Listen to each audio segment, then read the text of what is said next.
March 2022 was a great time if you had liquid cash to deploy in the markets.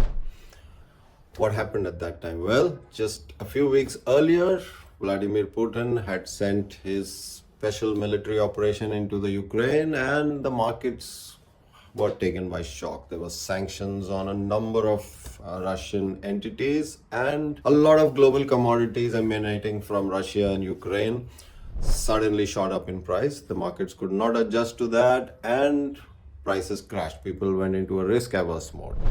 Some great buys at that time really kept us in the profitable zone for the next couple of years.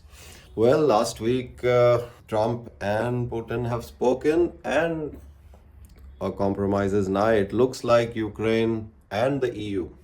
Yesterday, we saw the Munich conference chairman shed a tear in the press conference, basically insinuating that Europe has been left to the wolves by America.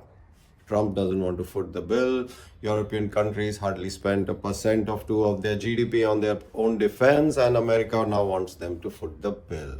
The US is laughing, Europe is crying. This war will soon end, and just as in 2022, there will be second and third order effects. We investors need to be prepared for that. So what will change? Well, prices of gas definitely will go down. Europe doesn't need to buy from Qatar anymore. Oil prices will go down because of supplies which were constrained. Besides a number of other commodities, grains, because Ukraine and Russia are granaries, grains will get cheaper.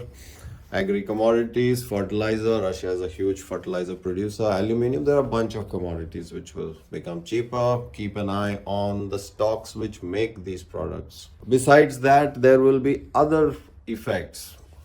A number of things to think through and accordingly position yourself. What about the more than million strong battle-hardened troops who will have no job, who have to be rehabilitated in the Russian economy, which itself was chugging along on defense production?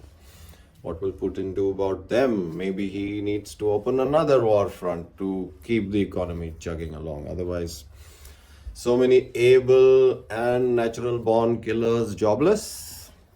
Well, that's a problem for Vladimir Putin. Maybe he'll settle them in the Donbass and all those rich granary areas taken from Ukraine.